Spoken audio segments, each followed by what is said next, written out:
beautiful people. Happy, what is it? Tuesday in my world. Happy to be awesome here. Thank you for joining me on 321 No Kidding, where once upon a time we used to only talk about gambling, and it's evolving into a little bit more than that, I guess. As it was pointed out to me yesterday, I had a meeting with someone who's going to be on the show who is going to give you guys so much value. I'm so excited. You're not going to get to meet him till next year, the new year, but he's pretty helpful, pretty smart guy. But he said, oh yeah, I was listening. He's like, everyday people need to listen to this stuff.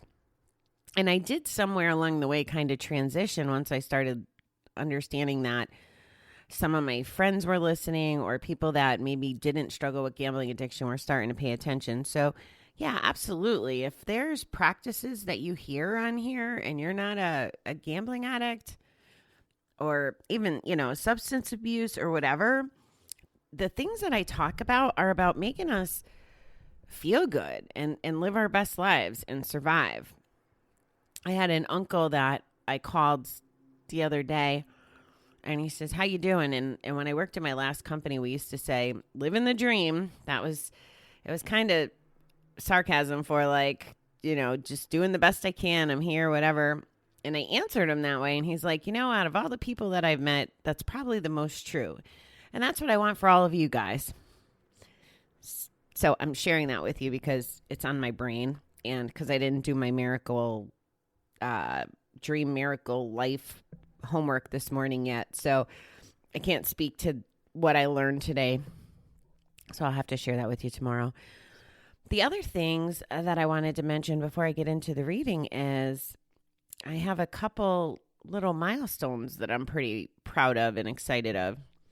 The first would be I made my first TikTok video. That's like how you're supposed to do it. Like I used a filter and I was silly and I even kind of tried to dance. So that's a big accomplishment because that's on my 2021 like New Year's resolution, get it done list, is to figure out how to be a TikTok person. The second thing I did that I'm pretty proud of is I made the first prime rib I've ever made. Every year for Christmas that I go to Denver, my cousin's husband makes amazing prime rib and crab cakes and all kinds of good stuff. But I've never been brave enough to try it myself. And I was always afraid, like, how the hell do you get the middle of the meat so pink? And when I went to, this is the universe, right? Delivery. So I followed a recipe that seemed the most like my cousin's husband's. And I had run some errands yesterday, and I was at one specific place in this little plaza to pick up some medicine. And I say to myself, like, oh, I should really get a meat thermometer. And then I literally say it out loud. I'm like, I am not going in a retail store this close to Christmas. Well, I look up, and the store right next door to the store I was in was a kitchen cooking kind of store. So I bought my first meat thermometer as well. And the prime rib came out amazing. And even though I hadn't eaten a whole lot of food till like saving up for last night, thinking I would be super hungry, I really wasn't. I only ate about, some trimmings as I was cutting it and stuff. So I will be eating my first ever home cooked prime rib today. And lastly, according to two different apps on my phone, it was either yesterday or today, but I am officially 1 year without alcohol. And that's, it's mind-blowing to me, quite honestly. You know how I feel about it. I'm still not convinced I quit forever. Although it just doesn't seem logical to stop stopping. How's that for words? So we'll see where that takes us, but hitting the year mark was pretty good goal. And I think I've shared with you that I got that from someone else on the Asia trip, and she celebrated her year, and her year was her goal. It wasn't because she thought that she was an alcoholic, just that, she had family that were drinkers and she was just trying to do the right thing. And then when she hit her year, she didn't think she would drink either. And I don't think she is still. So yeah, if it's a blessing and I don't drink, I'm okay with that. All right. How about today's reading? It's the 15th, right? Oh, geez. We got a quote from Albert Einstein. The most beautiful thing we can experience is the mysterious. We've been hurt more than once in our lives, and more than once we've wondered, why me? We may have also wondered why a person we trusted could hurt us so, or why someone else behaves the way they do. We may wonder, when will it all stop? And we won't be hurt, puzzled, or caught unaware anymore. Only God knows the answers to those questions, and we can choose to let God take care of us while we embrace the mystery of our lives. It's enough of a task to just live each day to the fullest without also trying to figure out things we're not able to know. In many ways, we're lucky. We're alive. We aren't starving. We found a recovery program that helps us rebuild our lives, and we have survived the trials of life so far. What more could we ask for? Now, our task is to enjoy, to grow more fully, to grow more fully human, to explore the mysterious, not to take it apart and know it, but to enjoy God's work. Today, let me accept what I can't understand. There's two things that, before I get into the deepness of this, two things happened yesterday. So yesterday was Monday, and one of my friends had went away for the weekend and said that he was having R&R, and I texted him, good morning, oh, hey, I hope you have a good week now that you're caught up on your R&R. And he's like, I woke up this morning, so that's a good start. So case in point, right? He was just grateful he woke up, and yeah, he'll get through another day. And he's probably one of the most chill people I've ever met, and I still don't know how he does it. And I'm really happy he's in my life because he teaches me perspective and chilling out as well. Especially when he says thoughtful things like that are like, oh yeah, why don't I stop taking waking up for granted? It sounds so logical, but it's not necessarily on the forefront of my mind. And then the other thing, we wondered how a person we trusted could hurt us or behave the way they do. So I had made a request yesterday for inside our little gambling, we call it the thread, our communication device. So when we have, there's meetings 3 nights a week, and I have not been good at getting to them with the Center of Problem Gambling since I started. First, it was with a coach I started with in May, and it was like the times just aligned up with the meeting. So I haven't been as good about going. However, I still do try to get in, and one of the times it seems like it occurs to me, and in the spirit of multitasking, I could still get it done, is like if I'm in the car. So I go to jump in on the days that it occurs to me, and the way that they were putting the information about how to log in, it was very manual. I'd have to go into the Zoom app and then put in the ID. And obviously I can't do all that when I'm driving. Sure, I could pull over, but it could be done simpler. There's a way to put Zoom in there that you just click the link and it takes you where you need to go. And I asked in the group yesterday, I was like, hey guys, is there any way you could present this way? And here's why. And I gave them an example. And someone who, yes, is part of the conversation because they're in the room, but not really who I was talking to. I literally put 2 people's names in there and asked them for help specifically.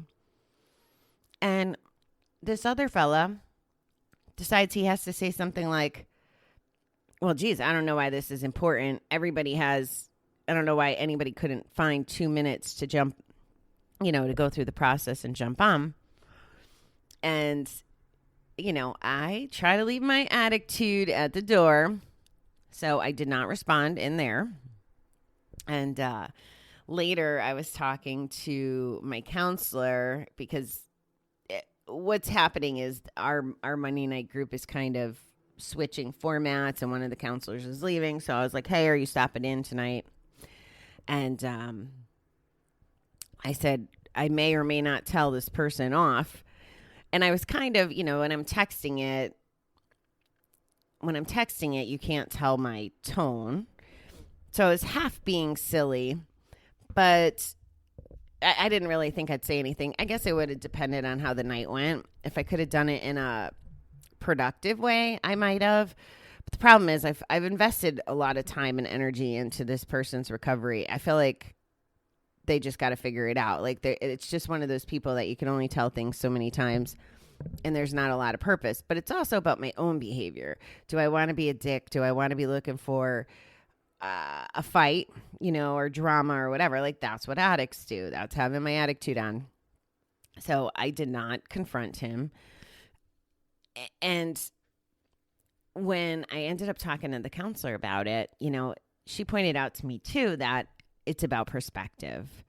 If he thinks that because his schedule looks nothing like mine, right? Like I am working most days from very early to very late. He's not working. I live alone. He lives with his mom. Like we just have different responsibilities and different ways of life. And I think what frustrates me is like it wasn't his sandbox to play in. And that's another lesson that we can learn is, I know I'm totally deviating from the reading, but these two things did show up for me. But when it's not your sandbox, don't look for trouble just to look for trouble. I'm allowed to say that because that's the way I feel about it. And I don't like being on this side of it. And I don't like it when I get my snarly face on. Oh, and that's another thing. Another thing that could have got my snarly face on yesterday was a client told me that they're thinking of leaving. And I know that it was provoked from the evil coach. And when I was giving my partners the update, I was just like, you know what? It doesn't matter. Like we call him slippery fish now. Slippery fish can do what he wants. But if it wasn't without him, I wouldn't have met either one of the people I was talking to. So it's all good. All right. So what was the point of this reading? I know Bobby's in a rambling mode here.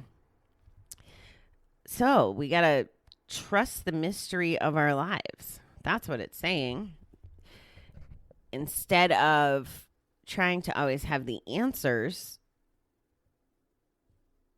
it's about appreciation. Help me accept what I can't understand. Or we're not going to always understand everything. I always felt, well, this happens a lot at the center too. There'll be perspectives that I'll get from someone in group. And there's usually more to the story. I might not know everything that's going on with them. And I might be like, what the heck? Why is it this way? And I've found out that circumstances aren't always as they seem. This also was something at my job. Decisions would come out and you'd be like, what are they thinking?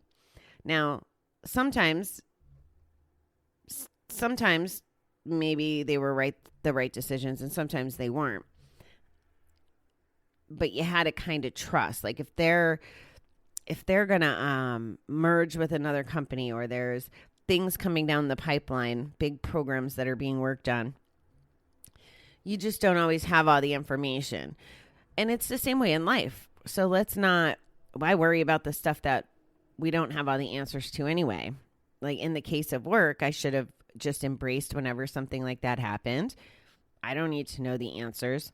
It always cracked me up too, like with job announcements. And I'm sorry, I'm putting this into a language that I can understand. But with job announcements, they wouldn't tell you who picked, oh, it's not announced yet, or, oh, we can't disclose, whatever. And I finally got to a point in my career that I'm like, well, once the person gets the job, everybody will know they have the job. It's like almost like the thrill of the secret to get worked up about. Like when you don't know you're interested, but then once it happens, it's really not all that interesting. That's kind of my perspective on that. So I think this is a faith, spiritual kind of reading. And I also see that it goes back to gratitude. Accept what I can't understand. No need to get crazy about it. Like our task is, I love this. Now our task is to enjoy, to grow more fully human, to explore the mysterious, not to take it apart and know it, but to enjoy it. And that's that's a lot of what I stand for. I want us to enjoy life. I want us to have fun. I want us to have our best life. So I kind of like that reading. So happy 1 year no booze to me. Happy Tuesday or whenever you're listening to you. I hope that you guys have a swell day, and I'll be thinking of you and sending lots of love, and we'll talk tomorrow.